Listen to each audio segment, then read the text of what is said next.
the best way to use the idea of memento mori is reflecting on how you are conducting your life, how you're living your life, and if you're proud of that.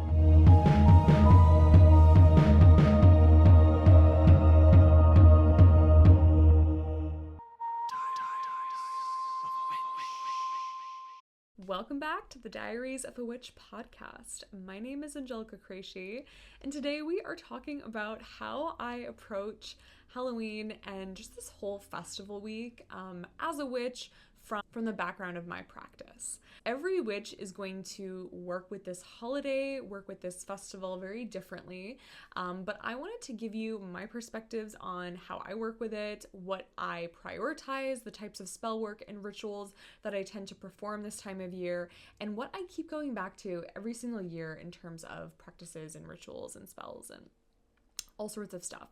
So I wanted to kind of show you and walk you through like my approaches to Halloween and the, festivals that are associated with Halloween, like All Souls Day, Day of the Dead, Samhain, that sort of thing, right?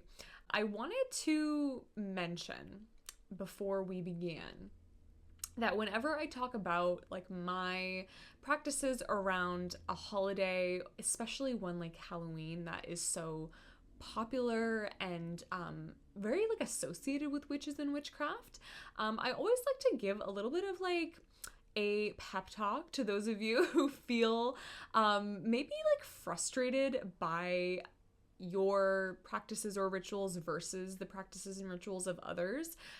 So I feel like this time of year, there's a lot on social media of witchcraft stuff. I think that witchcraft stuff is already very popular online, but this time of year, I think it kind of like ramps up, and there's a lot of people, posting stories of their Halloween events and their rituals that they're doing for their deities and their ancestors and all sorts of stuff.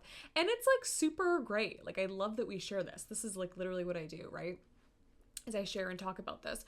But I think sometimes there can be like an extra layer of like FOMO, or I'm not good enough, or I'm not practicing well enough, or that person like has a cooler altar than me, or oh my god, this person started worshiping their ancestors 3 weeks ago and I just, put up a photo of them today. I think that there can be a lot of comparison this time of year around these holidays. And I just wanted to bring that up because it's really normal to feel that way, and I want you to practice magic and ritual and witchcraft because if you're here, it's something that helps you and enriches your life. It's kind of like working out. Like you never regret going to the gym. Maybe you do. Maybe you do if it's like I don't know, if you're like sick or something or you're on your period. I remember there was one time recently where I like pushed myself to go to the gym and I was like, I am not getting anything done here. And I did like 3 exercises and then I left. But for the most part, witchcraft can sometimes be like going to the gym where maybe up front you are like, I'm not in the mood for this. I don't have time for this or whatever it is. And then you feel so much better after you do it. And you're like, oh my gosh, I cannot wait to do that again. Or I cannot wait to go back. So I want you to practice this time of year. I want you to, celebrate and try new things and try things that maybe in the past you've been intimidated to do, like maybe working with ancestors or, celebrating the death deities or whatever it is you want to do. But I don't want you to push yourself. I don't want you to only do things because you are reacting to the way that other people do things. And I don't want you to like feel like you wasted this time of year. Like, honestly, I've felt that so many times in the past where I was like, wow, I was so busy with school or with work or whatever it was. I remember I was like traveling, like I was on like a road trip one year over Halloween and or maybe I got back like just before Halloween and I just like was like, well, I had fun, but I didn't really do anything Halloween-y. It's okay. Don't let the FOMO, don't let the stuff that other people are doing make you feel like you're not doing it right or you didn't like experience Halloween, right? There's always next year, but at the same time, we have to focus on how we feel right now, what we need right now. And so think, what do you need this week? What do you need right now? What would be really nourishing? What would be really helpful? What is something that you can do that is something that both you need and would be good for your deities or your ancestors or whatever that is. Maybe that's like having a little baking session and giving the food that you bake to the ancestors, right? So let's get into the episode. We're going to talk about my 4 approaches to this festival of Halloween, the 4 main things that I do spellwork wise and ritual wise that I try to do every single year that I think are super important.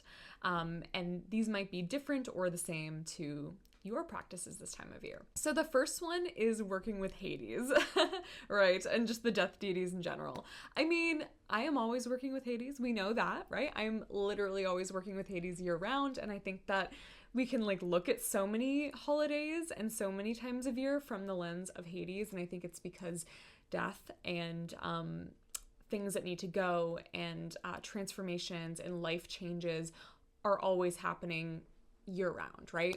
So there's always a moment where we can honor that in our day-to-day life. But Halloween is probably like one of the only holidays that is specifically associated with death. Like it is the holiday that's associated with death. And I like to really make sure that I touch in ritually with all of my death deities this time of year that I work with. And I like to honor them. I like to thank them. I like to, make them food or give them maybe like a larger offering than I usually do to kind of make it special. I really resonate with the idea of this time of year being like the entrance into the dark half of the year and it being almost this like threshold that we walk through. There's also this idea that the veil is thinning at this time and our ancestors or spirits are able to interact with us. Because of this, I really like to also imagine that the chthonic deities are a little bit more easy to access this time of year as well. I notice this a lot in general, especially when I'm like doing readings this time of year. I notice that I'm able to channel chthonic deities so much better and spirits as well. Like I'm able to connect with spirits so easily this time of year because I can really just like feel them and hear them and communicate with them. I've also been having a lot of like paranormal experiences lately, which typically happens every time the veil thins, but specifically this year, like I feel like there's a lot of activity going on. But it basically means like, okay, the underworld is that much closer. It's that much more accessible to us. So it becomes really easy to do any type of chthonic ritual or do any type of spell that you might want to do with a death deity. Like maybe you want to do a spell with Hades that's associated with like wealth or money, or maybe you want to write a petition to him or, another deity associated with the underworld where you say, hey, I will do this in exchange for this, or I will give you this offering in exchange for you doing this. You can do that year round, but I think that this year or this time of year, it's a really lovely time to do that because symbolically they are just kind of like so much closer, if that makes sense, right? That's at least how I experience it. When I celebrate my death deities this time of year, I typically hold a ritual where I evoke them into the ritual space. I give them an offering. I talk a little bit about the season of death and kind of what this time of year means to me. This year I will be bringing up the fact that my grandfather passed away earlier this month, but this is also a great time for me to touch in with them about what our devotional purposes are or what they are specifically like helping me with or teaching me right now. There's often this type of relationship where they want to teach you, they want to take you down their path, they want to kind of like take you under their wing, and I call this the devotional purpose. Sometimes the devotional purpose is like literally just the fact that that is your patron or your matron, or you have like a familial in a way connection with them, or maybe you've walked with them before or something like that. Sometimes the purpose is very specific and maybe even time sensitive of like, I will help you with this for 2 years and then we will, not really interact anymore. So this is a great time of year to touch back in and maybe reassess the devotional purpose that you have with your chthonic deities or the deities of the underworld and of death. It's also a great time to reflect on the last 6 months of the year during the light half of the year, and specifically reflect back on the moments that you maybe have to do some shadow work around the things that were really difficult, the things that were, really upsetting to you, or you reacted to things in a way that maybe you normally wouldn't. Anything that brought up the shadow, anything where you just felt like you didn't like the way that situation went, or you felt really fearful around something. Those are things to bring up in the 6-month review with the Chthonic gods this time of year. You can also pull a shadow work spread, or just kind of ask the deities specifically about what they want you to focus on in the next 6 months, or how you can move forward this time of year and really just kind of embrace the next 6 months. You can also approach it from the perspective of memento mori, which is about remembering that you will die and everything kind of ends at some point. So you can think back on the endings that you've experienced in the last 6 months, or just, pull cards or talk to them about this idea, and almost reflect on how you want to prioritize things moving forward. I think that the best way to use the idea of memento mori is reflecting on how you are conducting your life, how you're living your life. And if you're proud of that and you are doing those things and partaking in those things and prioritizing those things in your life, you are doing the work that you need to be doing. You are walking in alignment with fate. You are, asking yourself, how can I prioritize myself and my desires and the things that I want to create in this lifetime so that those things can happen. And so this is something I work on a lot with my Chthonic gods and with Hades, but it's kind of this idea of being an active part of your legacy, right? What do I want to leave behind? What are things that I want to create? What are changes that I want to make, or big decisions that are coming for me in the next couple of years? And how can I, decide what to do, or how can I, bring those things into my life now so I can create almost this living legacy and really see my life from this vantage point of one day I will die, right? So I need to make sure that I'm doing the things that I want to do here and now. So that kind of work, I think, is really helpful this time of year. You could pull a tarot spread around that. You could reflect on specifically the positive things that you feel like you did in the last couple months, or in the last year, to further your work, your legacy, whatever that means. You can ask them about that and what that looks like for you if you feel really confused about that right now, or that's not really something that you've thought of in the past. You can ask them about your purpose and what your fate is and what those things are for you that you really want to authentically prioritize. And you can make some plans for how you're going to implement those things in the coming months. And this leads me into the second thing that I like to do this time of year. I love really doing some intention setting and manifestation, and a lot of the times it ends up becoming prosperity workings, because I'm reflecting on the things that I want to leave behind, the things that I want to leave behind, and the things that I want to prioritize moving forward. And I like to do a tarot spread or journal around the intentions that I'm bringing into the dark half of the year, or you could even think of it as the next year moving forward. Some people work with Halloween as the witch's new year, right? So you could literally think about it as, for the next year, these are the things that I'm doing, prioritizing, and you could do spell work and rituals that are specifically designed to manifest those things into your life.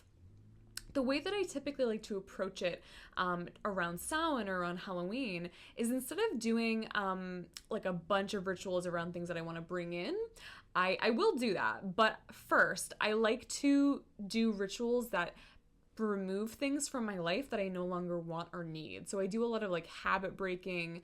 I do a lot of banishing. I do a lot of cord cutting this time of year, because again, this is about death, right? This is about cutting things away so that we can have rebirth and renewal. A ritual I do like to do for prosperity this time of year is I like to work with pumpkins. And you can do this later in the fall, but I like to take a pumpkin and put a candle inside of it and use a lot of like abundance ingredients, like Jupiterian ingredients, basically like pumpkin spice, like nutmeg and cinnamon and vanilla and things like that. And I like to do like this pumpkin abundance ritual. And with the candle and the pumpkin, I place the things that I want to manifest and bring in this time of year. You can focus on one specific thing if you want, but basically we're doing this like under the auspices of Jupiter. Pumpkins are Jupiterian, all those ingredients are very Jupiterian. So you want to make sure there are things that you want to expand in your life, right? So we're doing the Saturnian magic of cutting things away. And then after that, I like to do the pumpkin spell that symbolizes the things that we want to expand. So like, let's say I want to expand my sales or something, right? I could specifically set intention for that. Let's say I want to expand the amount of time that I spend writing. Yeah, I like to do the Saturnian ritual and then some of the Jupiterian stuff. So I like to do the letting go and then the abundance after that. And I think I boil it down to intention setting for the next 6 months and ritual that helps me cross the threshold into this time period of the next couple months. And that's what we focused on in our Halloween ritual this month in the Patron Coven tier, is letting go of those things so that we can create renewal and abundance moving forward. The next approach that I take this time of year is the idea of dressing like the thing that you want to become. So it's basically like Halloween glamour magic. And you know me, I'm obsessed with glamour magic. It is one of my favorite magical disciplines of all time. I talk a lot about it, and it is so helpful and has been like one of the most beneficial forms of spell work that I've ever cast. So I always like to bring in the glamour magic whenever possible. So there's this idea around dressing up for Halloween where whatever you dress up as, you become that thing. You take on the qualities of that thing. So it's basically glamour magic, which is kind of fun. And so this is just like almost a theory or a superstition around Halloween costumes. Initially Halloween costumes are kind of like coming up and being popularized because they were supposed to scare off things like demons and spirits and things that people, wanted to ward away. That's why jack-o'-lanterns existed as well. It was to guide positive spirits and ancestors into the homes, as well as banish and scare off with the scary jack-o'-lantern face the more negative spirits. And so this idea kind of emerges around whatever you're dressing up as on the witch's new year, you might be manifesting into your life, which is kind of interesting if you think about it. And definitely if you're not like setting intention for that to necessarily happen, I don't think it means that you are stepping into those things. Like if one year you dressed up as like a Star Wars character and you did not set intention to become that in the new year, I don't know if it would really translate, but I like to specifically work with that magical theory and use it to my advantage. So I like to do a glamour magic ritual around this time of year. It's not always on Halloween specifically, but it's usually like around this week where I will specifically dress and do my makeup, either symbolically like the thing that I want to become. But what I tend to do is I like to pick an outfit that sort of symbolically encapsulates what I want to step into in the next year of life. So things that I've done in the past is like tarot card imagery. I've dressed up as goddesses and other deities to symbolize like the types of experiences I wanted to have. I've dressed up as the like version of my future self that I want to step into. So take all that inspiration and create like this dressing ritual associated with it. And if you're interested in this glamour spell, I'm gonna have a full ritual write-up on this spell in my Patreon. So go subscribe to my Patreon. This is going to be in the diary tier and above. So the diary and the coven tier are going to get access to the ritual write-up of the Halloween glamour magic ritual. So if you want to also do a ritual like this and you want to have like the full write-up of how to do a ritual like this, how to conduct it, that is up in Patreon this week. The last main approach that I have to this festival is working with my ancestors. I really want to make sure that this time of year I am connecting with my ancestors because the veil is thinning and they are able to connect with me and contact me. And it is also just like a fabulous day that is just associated with, working with your ancestors. And I think that there's so much power in like the collective force of people doing something. So that's why I love to really make sure that on November 1st, on All Souls Day or Day of the Dead in Mexico, I connect with my ancestors. I feel like in the last couple of years, I got more into this practice. I think it's hard when you like maybe don't have a lot of space to have an ancestor altar, or if you're traveling, or maybe you just straight up don't have a lot of pictures of ancestors. But in the last couple of years, me and my husband have built this really beautiful ancestor altar in our kitchen. It's like right in front of our dining room table, and it's like in the hearth of the home, and his side of the family is on one side and my side is on the other. And it's just been such a special thing to have right at our dinner table. It feels like so lovely that when we eat dinner, we can like look at our ancestors and talk about them. And I look at the altar every day and think about them, and it's just, such a practice that I love and that really enriches my life in general. So this time of year, since I already have an ancestor altar built or established, I like to give them a ton of offerings at this time and light up their altar with candles and kind of just like zhuzh it up, clean it, make sure that all the pictures are in frames that I want to be in frames, and just kind of like get rid of old offerings and anything else that I don't need anymore on the altar. So I just kind of give the altar like a big refresh. But if you don't have an ancestor altar, it's a great time of year to build one on November 1st or November 2nd, which are associated with the festival of All Souls Day, All Saints Day, or Day of the Dead. It's like this 2-day period where your ancestors are kind of like able to connect with you more. There's this idea of the veil that thins, and your ancestors and other spirits being able to reach out, contact you more. And the way that I kind of describe it is they have a little bit more agency in the world and in our realm and our reality during that time of year. So when the veil thins, these spirits that maybe don't feel like they can come in and connect with you as much because of the limitations that have to do with our world versus the world of the dead. Those limitations have kind of thinned out or become a little bit less prominent this time of year, so that ancestors and spirits and, people and things and deities, like we were saying, from the other side can come and connect with us in a more poignant way. So this is like the folk belief. This is the idea and the folklore behind why you would celebrate your ancestors around this time of year. Some people also choose to celebrate ancestors in late May and late April and early May, which is sort of the opposite time period of this time of year. And no matter what hemisphere you're in, you can work with this time. I like to think about it as this axis of time where the veil becomes really thin in the fall and in the spring.